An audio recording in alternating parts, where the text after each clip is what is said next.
As the emperor of Rome, Marcus Aurelius held the position of the most powerful individual in the world. However, unlike many who came before or after him, he consistently sought to lead a life of virtue. He adhered to a philosophical doctrine known as Stoicism. A fundamental aspect of Stoic thought is the capacity to maintain a tranquil mind. In fact, Stoics believe that genuine happiness is achieved when individuals are flourishing, which is invariably accompanied by inner peace. Naturally, Marcus Aurelius was an extremely busy man, bearing the immense responsibility of ruling an empire along with the associated stress. His writings and meditations provide insight into how he managed these pressures. He is particularly renowned for his practice of negative visualization, a technique that contemporary Stoics adopt as a morning ritual. In this video, however, I want to shine a light on some of his lesser-known teachings that can serve as practical advice for leading a more serene life. The first lesson is quite straightforward. Do less. Seems obvious, right? To cultivate a sense of calm, we should simply reduce our activities. It's important to note that Stoics greatly value productivity, viewing it as a virtue in itself. Yet, moderation is equally a virtue. So how do we reconcile doing less with being industrious? Marcus Aurelius noticed that people often engage in numerous unnecessary tasks. Today, with endless entertainment options at our fingertips, it's all too easy to become distracted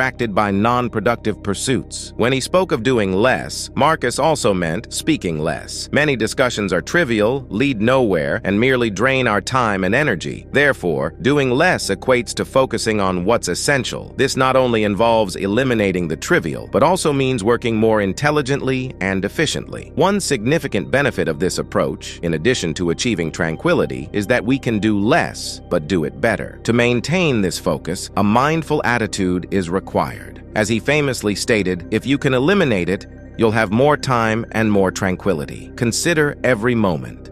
Is this truly necessary? We also need to shed unnecessary assumptions to avoid the subsequent unnecessary actions. A useful habit to enhance our focus on daily tasks is to create a to-do list the night before. This preparation allows us to think about our priorities for the next day, which calms our minds. By planning our days ahead, we reduce one more worry from our mental load. Lesson 2. Short escapes. Stoics generally disapprove of travel for leisure, viewing it as an ineffective means of finding tranquility. The reason being, no matter where we go, we carry ourselves with us, and the effects of traveling are merely temporary. As soon as the excitement fades, we are once again confronted with our own thoughts. Marcus Aurelius criticized those who sought to escape daily concerns by traveling or seeking solace in quiet locations such as mountains or beaches. To him, this was an irrational approach. Why travel externally when we can retreat within ourselves? Nowhere you go is more peaceful and free of interruptions than your own soul,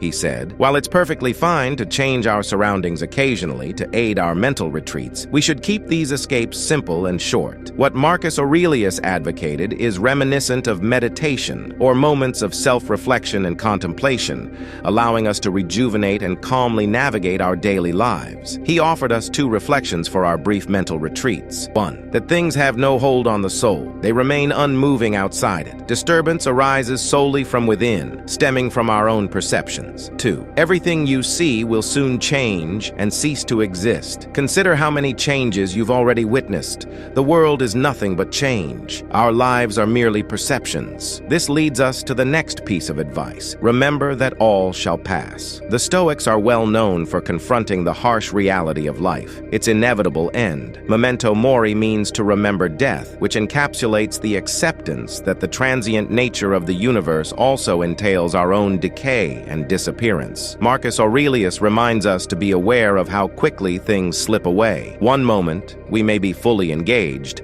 and the next, we could be experiencing something entirely different. Trends fade in an instant, and when we examine the history of our planet, human existence is merely a fleeting moment in the vast timeline of cosmic evolution. Recognizing that everything is in flux can be a source of anxiety due to the instability it brings and the eventual separation from our possessions and loved ones.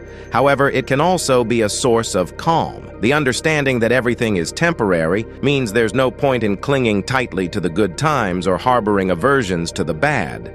Happiness is relative. Even those in prison have their ups and downs, just as millionaires experience both joy and sorrow. This indicates that our internal world, the way we perceive our life circumstances and respond to them, is also subject to change. Moreover, we can influence our reactions to these changes. So why should we let fate trouble us so deeply? As Marcus Aurelius articulated, the infinity of past and future yawns before us, a chasm whose depths we cannot fathom. It would take an imbecile to feel self-importance, distress, or any indignation as if the things that irritate us will last. Thank you for watching.